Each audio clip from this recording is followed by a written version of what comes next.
Welcome to Negotiating Happiness, the show that helps you find happiness, success, and balance in your work and life.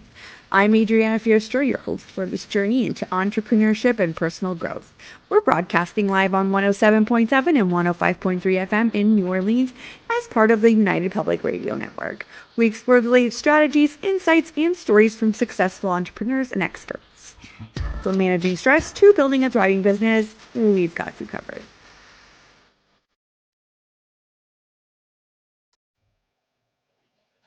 Good afternoon, everyone. This is your host, Adriana Fiestro, and you are tuning into Negotiating Happiness. We are live on 107.7 and 105.3 FM in New Orleans on the United Public Radio Network and UFO Paranormal Radio Network. Today, it is November 13th, and I am here with the wonderful Grace Baldwin. Hello, Grace. Hi, Adriana. Thanks for having me. I'm so excited that you're here today. I haven't gone live actually in a couple of episodes, so I'm really hoping that people take notice and come into the comments for us. Amazing. I'm just going to send everybody a quick hey on all of our platforms. If you guys have any questions, please let us know. Grace is our GTM messaging consultant today, and she has so much wisdom to share with us. All right, so we are live. If you guys have any other questions, I've started off the chat here. Please let me know. I just wanted to introduce everybody to Grace here. So today we have Grace, a messaging consultant, copywriter, brand strategist,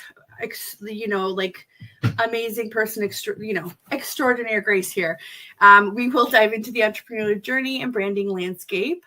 Grace will share insights on navigating the challenges of growing B2B brands, infusing creativity into technical topics, and the cultural influences from living in Holland that shaped her approach to storytelling in the world of enterprise. SaaS. How do you say that, Grace? SaaS, software as a service. Yeah. SaaS. I knew that. I just had to double check. No worries. I'm just being a goofball. This is normal for a Monday. It's a very much an industry term. So yeah, of course, no worries. Perfect. See, I'm probably not the only one that didn't know that. Definitely not.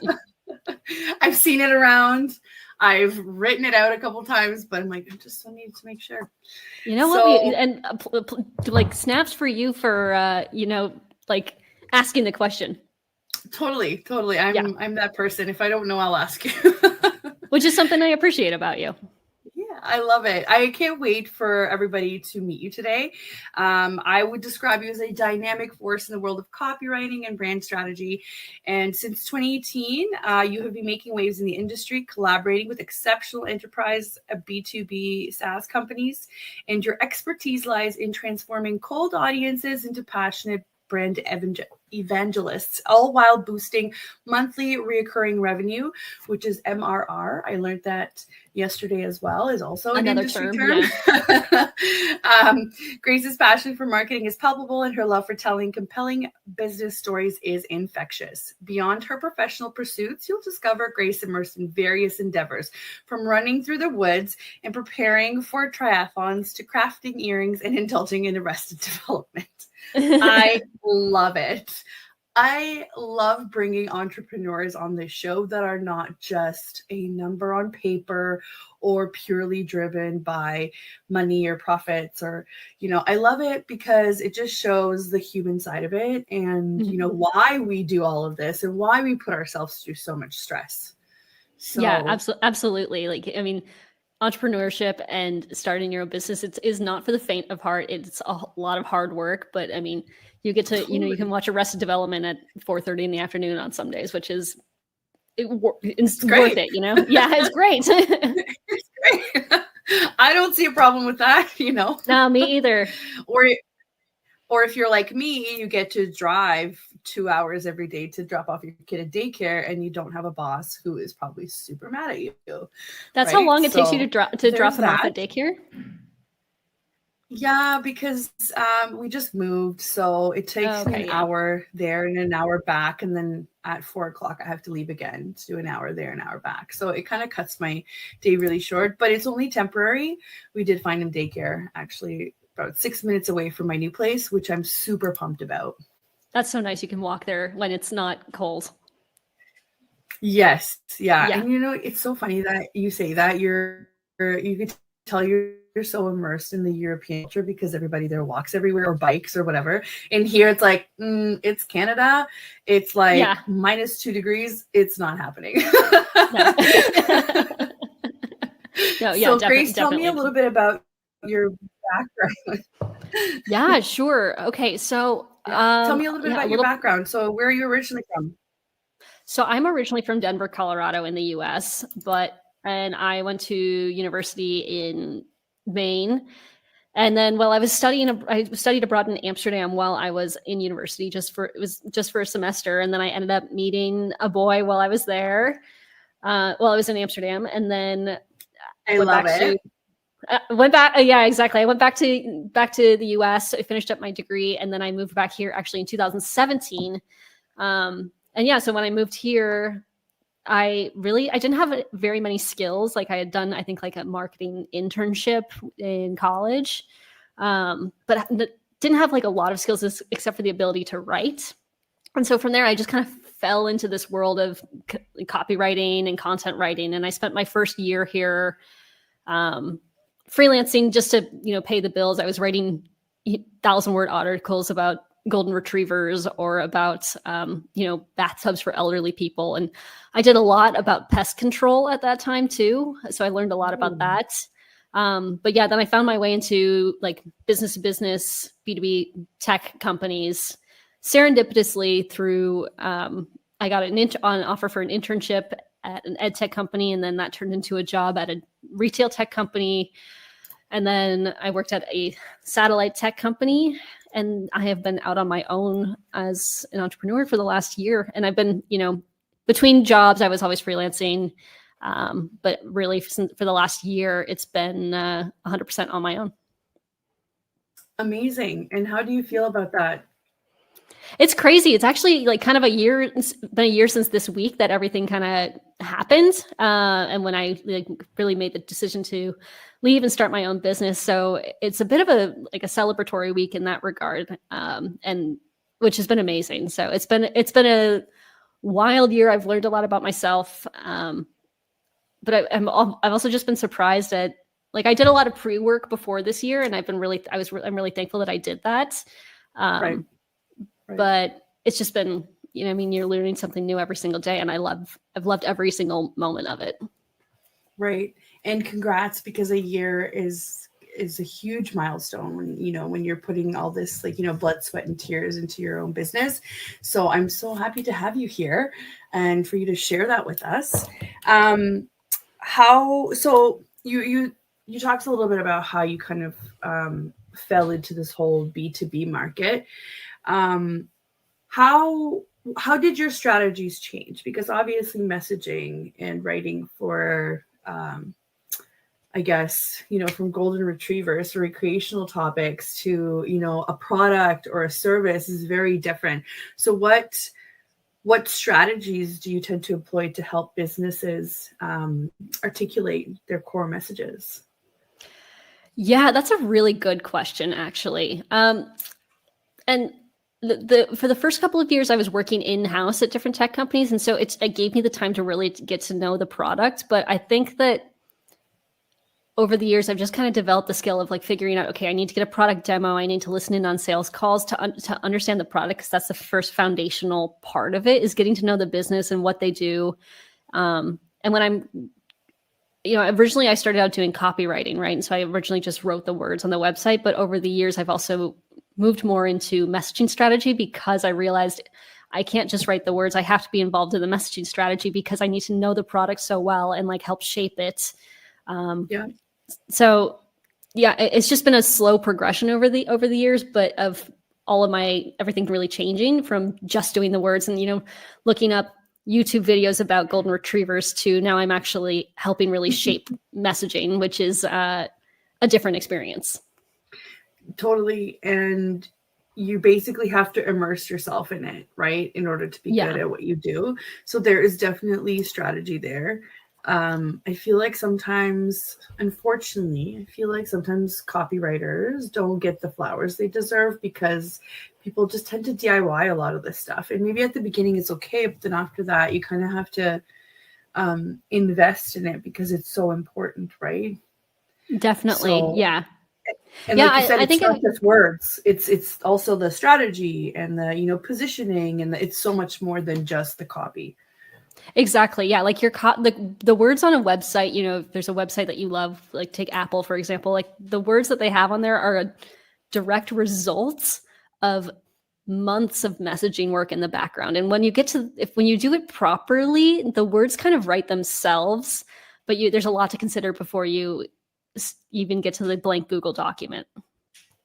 Right. And it takes also a little bit of like psychology almost, right? Yeah. You have to know, like the persuasion, techniques. But although I don't like to really think of it as persuasion at this point, but I think of myself as more like an educator than anything, and helping people understand what a product is and why it may or may not be the right fit for them.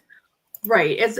I guess when I first started being in this digital space, I didn't even realize that conversion copywriting was a thing. So it's not persuasion. It's more like you need to be able to understand the problems, the solutions, and who the audience, like how the audience can relate to it. Right. It's not some like trickery. It's just understanding what your client is looking for, right? Exactly. It's and what the audience is looking for. So there's a lot of like customer research that you have to do. Just to be able to empathize with what people are going through and what kind of problems they're experiencing and what they've done to try and solve it, and how your like my client's product might help them in that process. Totally. And how crucial do you think is a brand voice? Because obviously you go through campaign from campaign. It's not going to be like, it's not one project and you're done, right? So how crucial, like how does that translate into your future work? You know, their brand voice.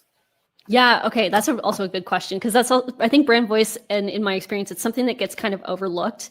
And so in the last year, the way my business has evolved is that I'll review a company's positioning. So I'll help them with their positioning.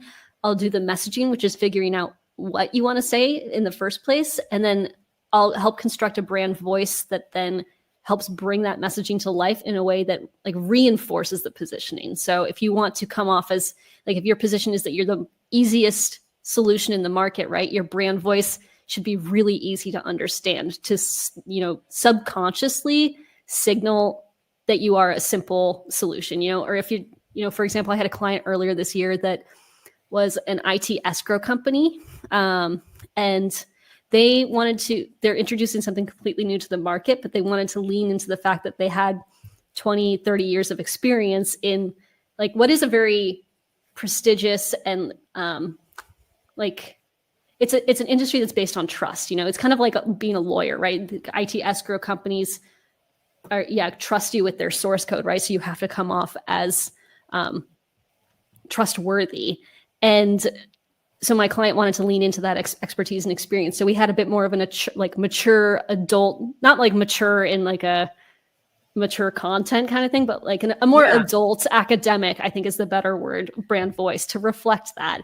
And I think that so many companies overlook the power of brand voice to, really make your message believable, I guess. Yeah. And stand out.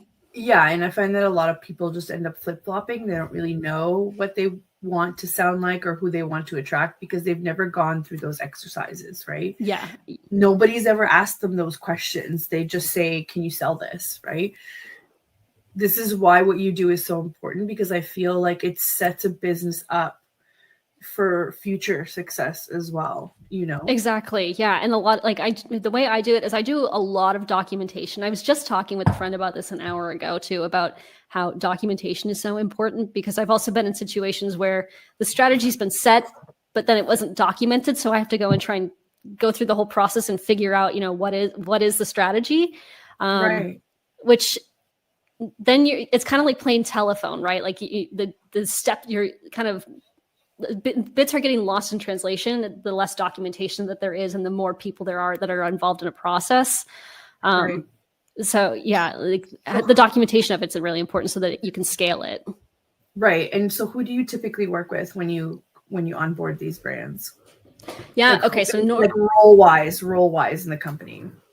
So usually the like VP of marketing or the director of marketing, that's like my main contact point. But then for my enterprise clients, I will also almost always be talking to a sales leader, because it's really important, because the sales team they have the most contact with the market, because they're on the phone all day with people.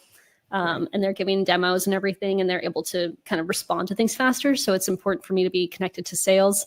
And then also product, because ultimately, I write a lot of product marketing content, which requires, I'm not an engineer, or I'm not a extremely technical person, but I need like a review of the content frequently from a product person, so that to make sure that it's accurate and believable too.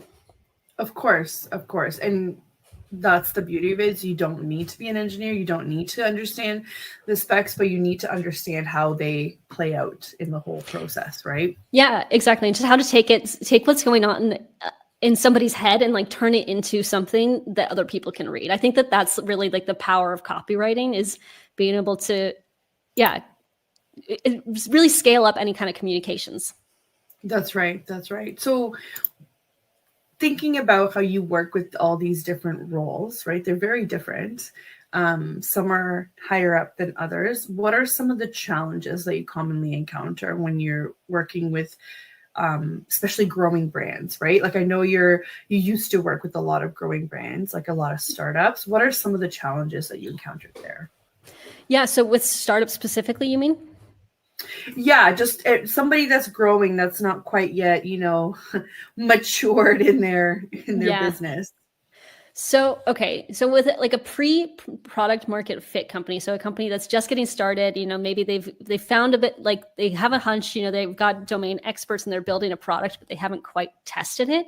I think a mistake that I've seen is actually to not even do a basic messaging kind of guide. So I think a lot of companies in the smaller stages, they want to just have a website up, which I can understand. Like they want to have a website up, they want to start getting out there and getting market feedback, because things will change. Everything, I think something can change a month from now, right? For a small startup. Right. But having like a very basic messaging guide, which is something, I had a client like this a couple months ago, where I just did a message, like a 1 day, we're just going to put together a basic messaging guide, just so that we have the documentation there, so that we can have it in the future and then come back and say, okay, did this messaging work, rather than, forgetting what the original message was. That's right. I think that that's a mistake, but it doesn't need to be anything too big. It's something that, it can be done in a day, but it's just having the documentation there, because otherwise you're going to get lost as you grow and scale and bring on more people on your team and everything. Right. So you mentioned that you also work in days as well. So you don't just work on retainers. So you can help clients kind of figure out or have a plan in a day. I do. Yeah. I have a day option if people want that. This is not, to really like plug anything or anything, but that is there as an option. There are other people that do similar services too. Yeah. So the reason why I asked that is because I'm also kind of leaning into that. And I'm finding that people are a lot more perceptive, especially these days, where I feel like the economy is so uncertain. It's like people want to lean into these services, but sometimes they're hesitant if it's a long-term commitment. So from an entrepreneurial view, I'm seeing this a lot. Everybody I talk to, they're offering day reservations, kind of like we can look at A to Z, but we might only get done, D through F. Yeah. And that portion is done for you. And then you can kind of come back and continue this process if you're not going to engage for a long period of time or a big project, right? So I always say I don't want people to get discouraged from getting the help that they actually need, because you're just going to end up wasting more time, you're going to end up wasting more resources, and you're going to bang your head against a wall, because you are not, like, you're meant to focus on what you do best, not all of these other pieces that we make, come together. So exactly. Yeah. And really, for your business, especially. Yeah. Like setting up a system so that somebody can grow and scale, and just have something like in place. It makes such a big difference. And for my clients too, just having something there is really helpful. And being able to like provide something for people who need it and are looking for it right now, but who just don't have the budget is an amazing opportunity for us. And I just wanted to mention, even if you are a larger company that actually has departments and you have a marketing department, it doesn't mean that you don't need somebody like Grace, because there's a reason why you're a messaging consultant, right? Your marketing department is like, I like to think of them as the doers, but the doers have to have a strategy, and it has to come from above as well, not just, amongst them there. So this is kind of nice that when you were explaining to me all the roles, I saw you as like the middle piece that everybody is kind of helping feed information to. And then you work directly with, the people in marketing, the people in the tech, or whatever it may be. So to me, this all makes sense. It's just when I first started out, I didn't even know that your job existed, to be honest, right? So this is why I'm like, let everybody know that this is a thing. Like, this is helpful, No, it's something that's, I think, growing. And I think even, I've been doing this for like 6 years now, and I think I'm starting to see it grow even more and more within B2B. And I think that it's coming into other areas as well. Because I think overall across the board markets are just getting more competitive. And so like, I like to think about like mattresses, for example. If you buy a mattress in a box, there's, I don't know, however many companies that are doing it, right? And how like you can compete on features, right? But eventually you're going to be competing on your messaging. And that's just going to it's just happening it's happening in tech, it's happening in SaaS, I think it's just happening everywhere. Like, you're having a solid message is really what helps you stand out. Totally. It's happening to us as well. There are so many, OBMs and virtual assistants and all kinds of business consultants that, I truly believe that there's enough for everybody to go around. I don't think we need to get to the point where we sabotage each other. This is not the space for that. And, but I truly believe it comes down to the messaging, because you are not going, like you in general, you are not going to be a good fit for every single person that needs services like yours. And that's okay, right? Like, that's okay. You don't want to go through those challenges over and over again. You want to find the people that you can vibe with, that you can resonate with to do these things, right? That's the whole idea of being an entrepreneur, is having so much more control over your own work, right? Exactly. That's the beauty of it. Yeah. And that's part of a journey that I've been on over the last probably 2 months or so. I kind of realized, I was working with a lot of startups, but I realized that I'm a better fit for bigger companies that have a product market fit, that, have like maybe a 5-person marketing team already in place. Right. That's where I'm a better fit. But there are people who are awesome for the smaller startups. And there's also people that are way better for the bigger companies. It's just about like the service that you provide. Totally. And what makes you happy. Yeah. What makes you happy doing it? And also maybe, Grace, in a year, you might have a team. We don't know. So maybe then your market changes again. So it's really good to be able to have these conversations and even as a business owner, to know who would be the best fit for your needs, right? Yeah. I had a question about products, because I don't deal with products very often. So I'm excited that I have you here. What strategies do you find most effective in not only showcasing a product's features, but also communicating its unique value proposition to potential clients? Yeah. So there is a woman, her name is April Dunford, and she is really well known in my world of B2B software sales. And she has a book, it's called Obviously Awesome. And she's like known as the positioning consultant. And she worked, I think, at IBM. Like, she's just an expert on positioning. But she has a great book called Obviously Awesome that has a 10-step workshop.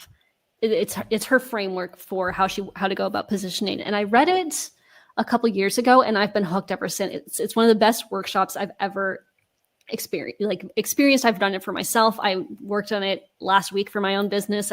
I put clients through it. And as part of the process, you think about, okay, what are our competitive alternatives? But you also think about like the features and what actual value they bring. And I see like features, there's kind of a 3-step process for how you talk about them. First, you have to explain what the feature does, right? Then you have to figure out the advantage of, or like what that like feature allows somebody to do. And so that's called the capability. And then you have to figure out what is the value created by that capability. And that's ultimately the value. A lot of people stop, they'll say something like, I'm trying to look around, my water bottle holds 1 liter of water, like as if that's a feature or as the value, but the value is that I can carry more water than, I don't know, a 500 milliliter bottle, or I can carry more water with me when I'm hiking up to Yosemite, right? Or to the, yeah. Yeah. It's so funny that you say this, because I've always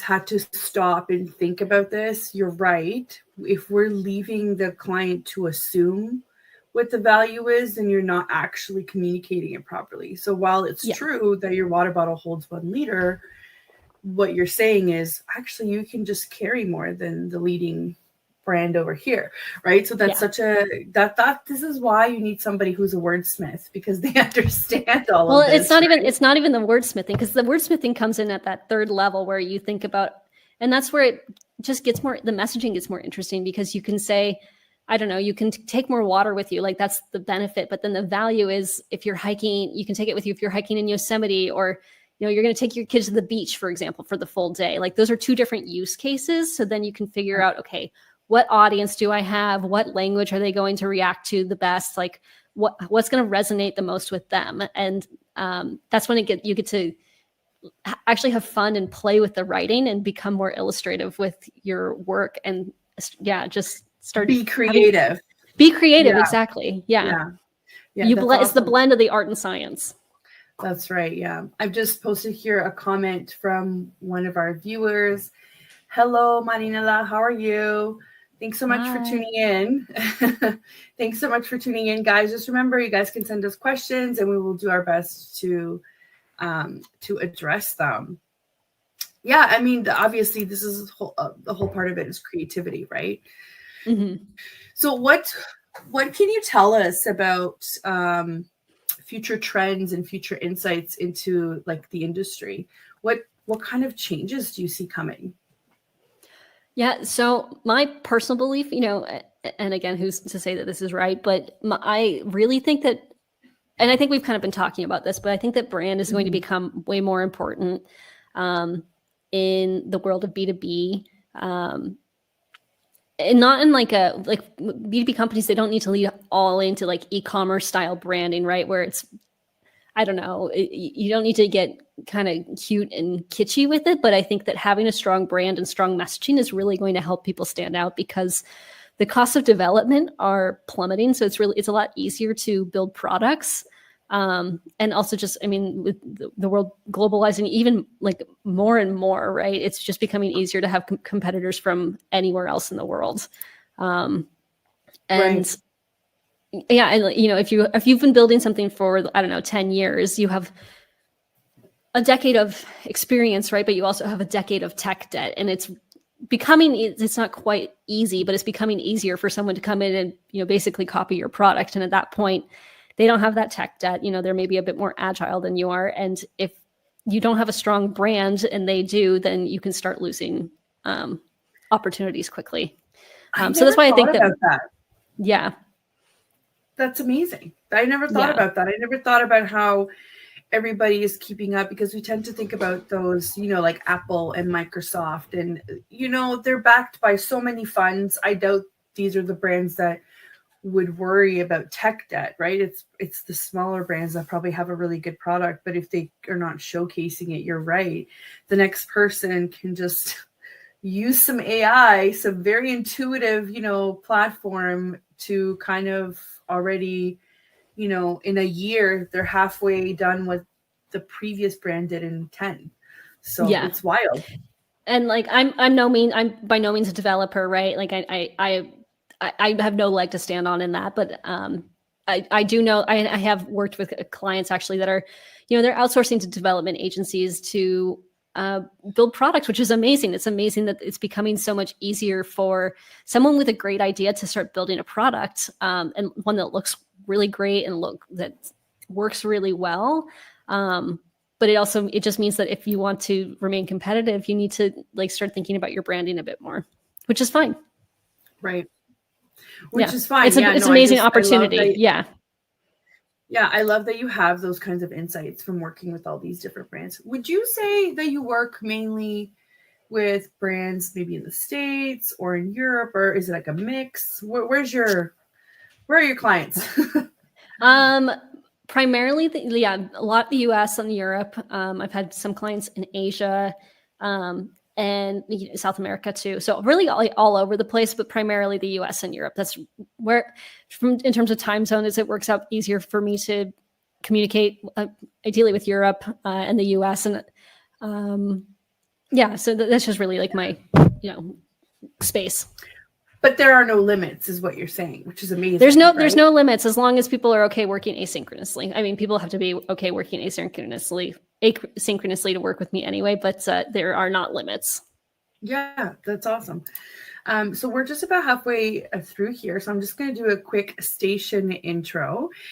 For those of you just tuning in, you're listening to Negotiating Happiness. And I'm your host, Adriana Fierstro. And we are live on the United Public Radio Network and UFO Paranormal Radio Network on 105.3 and 107.7 FM in New Orleans.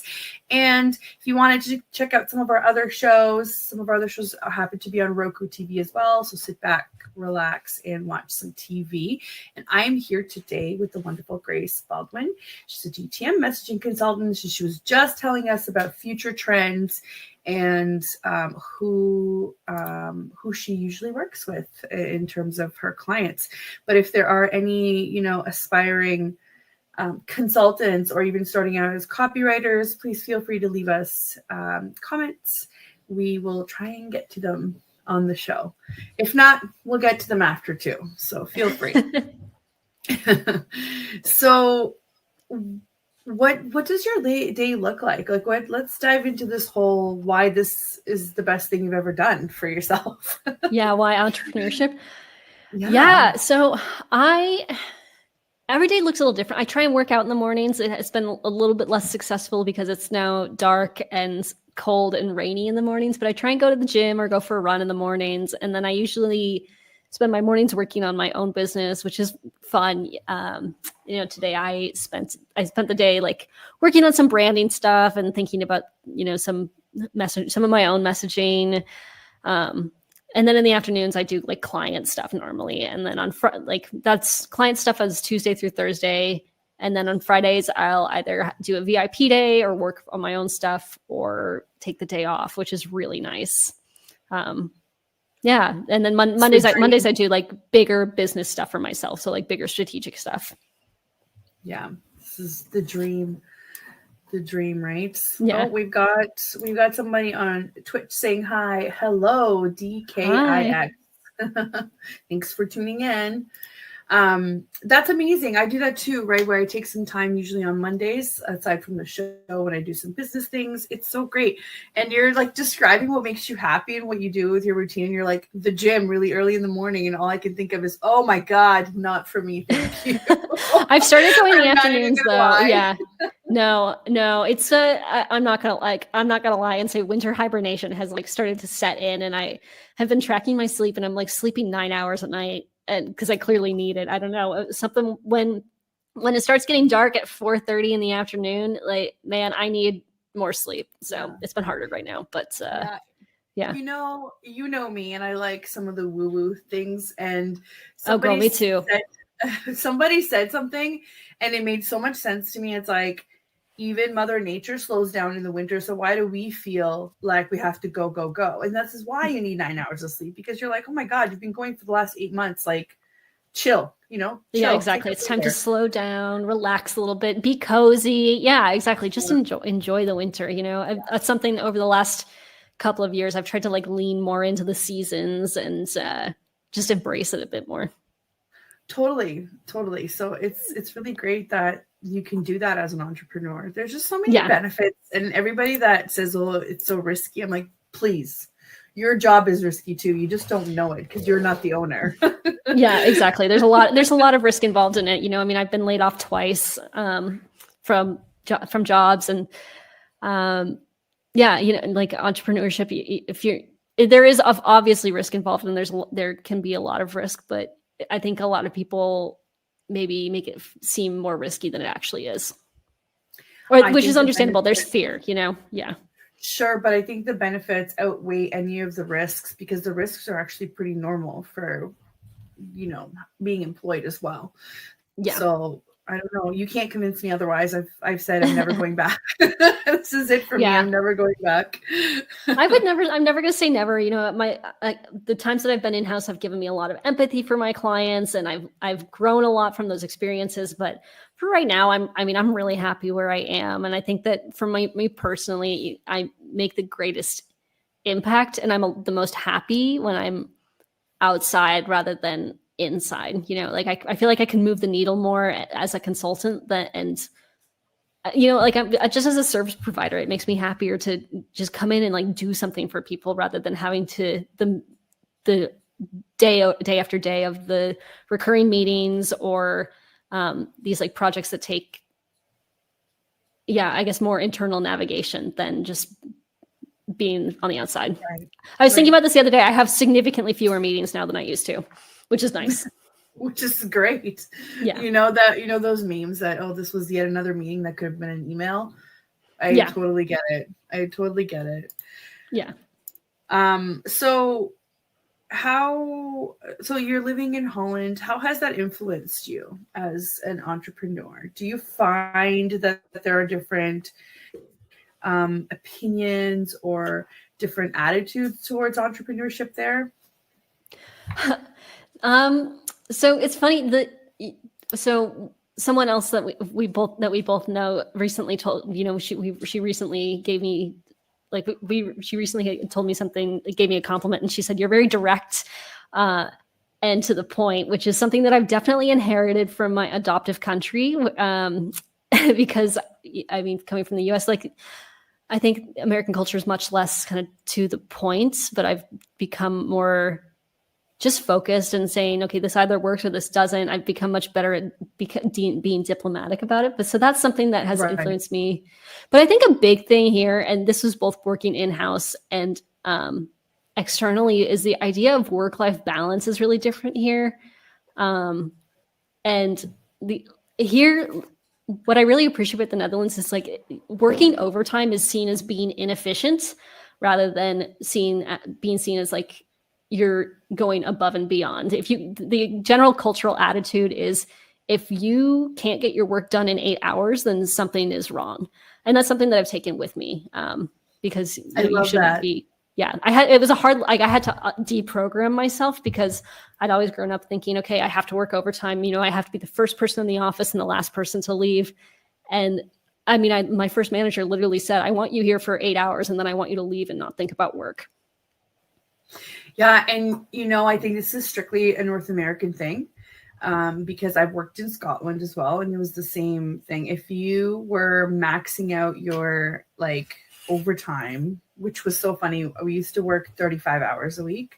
Yeah. Or 30 or 32, something like that. No, 35. Yeah, 35. So if you were, maxing out this whole 40, 42, they would say yeah, we'll give you the time, but why? Why are you there? You're not supposed to be there. But here it's just you have to do this for your career, blah, blah, blah. And recently I've been watching this series. She's a creator on TikTok, and I totally forgot the name of it, but she was presenting an interview that she had with the CEO, who happens to be from the baby boomer generation. And she was presenting to her the 4-day work week. And it was they were speaking different languages to each other, just completely missing each other. Whereas the Gen Z, creator said, well, I can take the day and do something else for myself. I can get my work done in 4 days because of XYZ platforms. And, we're more efficient, we're faster, we're more equipped to deal with the large amount of information that comes in. And the CEO, the baby boomer generation, would say, but what are you doing to advance your career? And the Gen Zers say, you're assuming that I want to advance my career, that I'm somehow not happy doing the work that I'm doing, right? And it just kind of hit that not, I knew that not everybody was the same, but somebody verbalizing that to me was like, oh, so you mean we have to adapt to other people's expectations? That's wild, because not everybody. So just because you're a good business person or just because you're good at your job does not make you a good people manager. And I say this all the time. And I always have like this fear, like if I'm scaling, if I'm working with people, I hope I'm not that person, where that everybody says that about. But it was just so fascinating to see the talk about the 4-day work week and how foreign it is. But then in Europe, you have like 6 weeks of paid vacation a year that's legislated. And you've got, like, why are you working overtime? Why are you not taking your vacation? I still know people here in Canada that still don't take all of their vacation days. And we only have 2 weeks legislated. Yeah. So here, I think you have to have 21 days off, so it's not that generous in terms, I think, by European standards, but most companies will give you, I think I had like 28 days off for if I was working full time. But my previous company, I had a 4-day work week. Actually, I was one of only 2 people in the company. And it made such a big difference on my positive impact on my overall happiness. And it's something that I can't do it as much now because I own my own business. Like I have more responsibilities, or like I have to, bring in the revenue. But it was shocking how much happier it made me to have an extra, because I feel like your weekends, you need 1 day to rest, 1 day to do errands, and 1 day to see people, kind of thing. And which we don't have right now. No, absolutely not. No. Yeah, we have statutory holidays, so that's like an extra, I think almost 10 a year. So 10 plus the 2 weeks, I guess, would be the same. It would be like 24 days or whatever, but it's just not the same. Like when you have 6.5 weeks legislated, in Europe, it's kind of like night and day. And all those overtime hours that you pull in, nobody expected you to do those out of your own time or to show that you're going above and beyond. I'm putting quotes in here for anybody listening because it's such an odd concept. It was, they will give you a day in lieu each month if you got to that amount of hours, which would then mean that you get an extra 12 days a year. Okay. Right. And I'm like, oh, no, that's what some people have total. This is not like the bonus day. This is what they have. It's so wild to see that. But now that you have a little bit more control over your schedule and you have a little bit more autonomy in how you work, how do you choose to spend your time outside of the business? Like, what makes you happy? I want to know about all of the fun and wonderful things that you do. Well, lately, for the last 8 months, it's been thinking about marathons. I just ran the Chicago Marathon, which was my second marathon.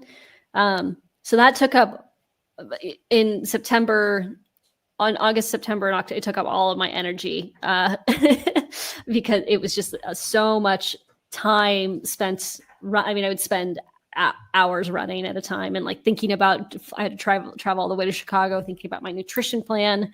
But so that was a big one.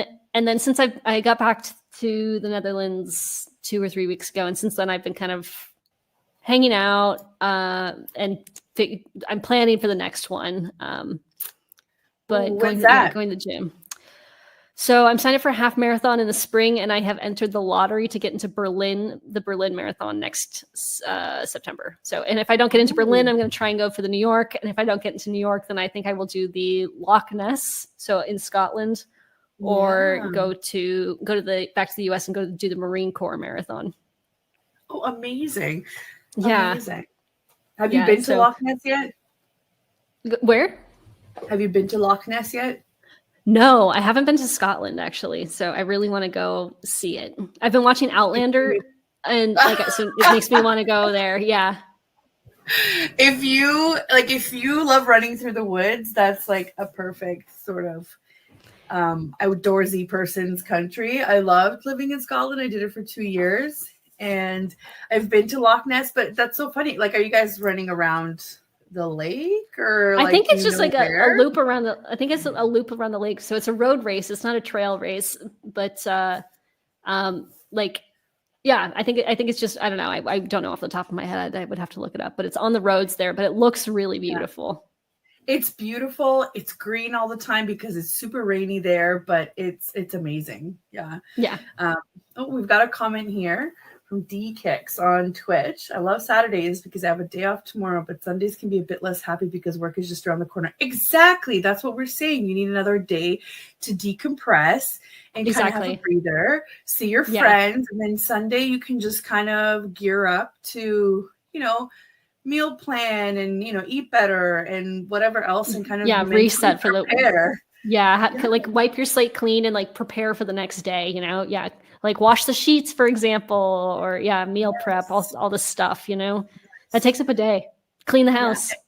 Yeah. Or if you just want to take a day to just completely like lose yourself in your VR game, then that's what you do. Right. Yeah, like it exactly. depends on what everybody's into. That's not me, but I'm also not a gym person. So for me, it's more like, I love being around my friends, whereas some people get drained socially. I just feel like I recharge my batteries. So when I leave being with my friends, I am noticeably happier. Yeah. So that would be me. That would be like, let's do something. Or I guess in true mom chaos fashion, it's like, let's just get the children together to destroy one place instead of exactly rather than two. Yeah. And then I never thought about that. Supervise. Yeah. Just supervise. Or the best is like in the summer, because you just take them to a park and you just go You're free. Have fun. It's like a dog, at the dog park. Yeah. And every so often they'll come back because they need treats. So yeah. Yeah, I know that's my like idea of, having a balanced weekend. It doesn't always happen, but but it's beautiful that you have like the ability to create that, and you can design your business the way that you want to, and that we're all working towards that, Totally. And I mean, there's things that work, there's things that don't work. And that's why we're all here to kind of learn from each other. And I've always said this, like, I want this to be a space where everybody feels free to share or to ask questions. I hate it when people gatekeep things that don't even make sense. And gatekeeping, it's like, you should be happy when people succeed because it means they're making a path for you to succeed as well. Right. Yeah. Or I mean, like if you were the one who's creating a path, if other people are succeeding, it's because of work that you did. Right. Or like what you were saying, somebody to the right of you is creating a path. I don't know. You're just creating different paths. And overall, It's a beautiful thing, right? And again, going back to what you were saying earlier about having competition, like it's not competition. It's just different ways of doing things, right? And you're going to find great fits for the way that you do things. And then you can have somebody else who you can refer bad fit stuff to, or stuff that's a better fit for that person. So I don't know. Exactly. The other day I read something the other day. Sorry, just kind of on this topic, but I read something the other day that was like, no professional anything is going to make fun of somebody or gatekeep anything from somebody who's just starting, right? Like no professional tennis player is going to make fun of you for trying to learn tennis. No professional soccer player is going to, judge you for trying to start playing soccer, right? Like the professionals and things don't gatekeep and they don't block people from joining. They are just excited about that other people are coming to join in and experience it. Not at all.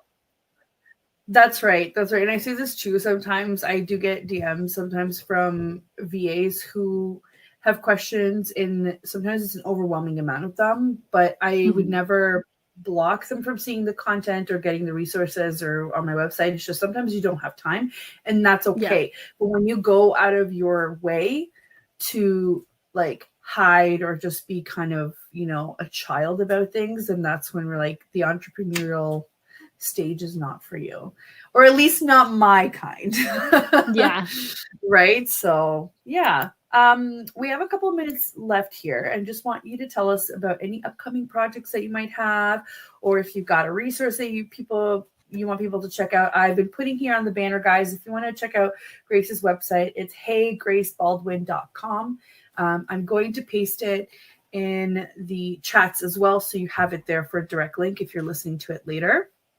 But tell us, Grace. Yeah. So right now I'm working on actually a new brand voice offer. So I've been taking I'm calling it a brand voice apprenticeship. I think it's technically built as a course, but it's more like a 7-week, really intensive, learning experience with somebody who's really a master of brand voice. And so I'm relearning, or not relearning, but like leveling up my brand voice skills and abilities. But sorry, I just got a little distracted by the comment, but that's mostly what I'm working on, is like improving my brand voice skills so that I can create more comprehensive and better messaging strategies for my clients. Which is amazing. Yeah. So I want you to come back on next year to tell us what's new then, because it seems like you have so much going on and we want to hear about it. I would love to come back on, Adriana. This has been so fun. Yeah, it's such an easy conversation, right? If you're us, yeah. So the quote that you got distracted by, so sorry, it just kind of appears huge on the screen here. Yeah. We've got D Kicks from Twitch again. It says, this reminds me of a quote by Einstein. Quote, everybody is a genius, but if you judge a fish by its ability to climb a tree, it will live its whole life believing that it is stupid. End quote. Yeah, that is 100% right. We all have our areas of genius, and we don't all have to, be good at everything. This is why you have people like Grace can do things for you in your business or for your brand that you might not necessarily be really good at, but you might also be really good at the service that you do offer or the product that you are developing, right? So this is exactly it. It's a very good quote. Thank you, D-Kicks. Yeah, thank you, D-Kicks. One of my favorites. I love that one. Yeah, no, it makes total sense. And it works in real life too, not just entrepreneurship. Not that it's fake life, but you know what I mean? Yeah. In personal life. Yeah, exactly. It feels like in real life because you're not staring through a computer. Like I do all of my work mostly remotely, right? So exactly. And sometimes it's exactly. And like as an entrepreneur, you're so directly connected to your business. Like a lot of your personal growth. When you prioritize personal growth, you also see business growth. But it can sometimes be hard to separate, okay, this is real life versus business life. That's right. Just one of the challenges of it. Yeah. And I mean, we're all still learning, so that's great. Any last bits of wisdom for maybe copywriters that are trying to follow in footsteps very similar to yours? I mean, I would say, like I really got my start working through the copywriter clubs, through all of their podcasts and all of their content and courses and everything. And then Copy School. So those are just two amazing resources. And I don't know, I guess if you are interested in copywriting and you really want to grow your career, I think the best advice I've ever gotten is just remember to have fun with it too. Yeah, because it's definitely a creative industry, right? Yeah, so that's awesome. And it's like for a long time, Go ahead. I was just gonna say, like for a long time, I focused too much on like the trying to be professional and blah blah blah, and then a friend of mine just told me, you also have to remember to have fun with it, and it's like my life has just gotten better, and my copy has gotten better. It is a creative pursuit. It is a business, but it's also we're fortunate enough that we get to have fun with it. If it doesn't have personality, it might as well be a result of ChatGPT prompt, because that's what it feels like, right? Yeah. So you have to have personality when you're writing. Again, don't get me wrong, I love AI, but there are a lot of different things with writing that they're just not up to par with somebody that is, real human and has valid feelings and tone and thoughts. It's not the same thing.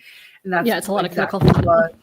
and this is exactly what differentiates, a piece or, messaging, written by a person, an expert that does this versus something that ChatGPT spit out in 2 seconds, right? Yeah. So, well, ChatGPT can't do the strategy part of it, and that's the copy is a result of the strategy. And I mean, ChatGPT can do some amazing things. I use it for research and helping me write stuff.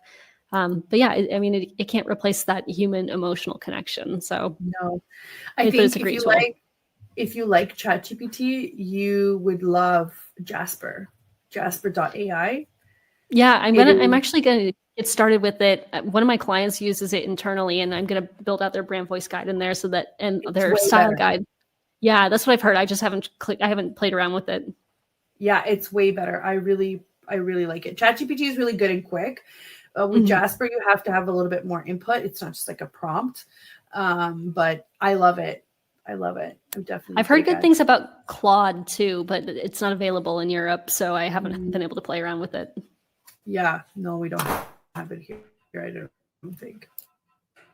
But thank you so much. This has been amazing. No, thank you so much, Adriana. Again, this was come so back fun. next year, or maybe sooner. But then again, it is November. Yeah, I'm so glad we were able to make it happen. And thank you to everybody in the comments as well. You guys always make it a little bit more fun. Thank you to everybody at the United Public Radio Network and UFO Paramount Radio Network for allowing us to have this platform.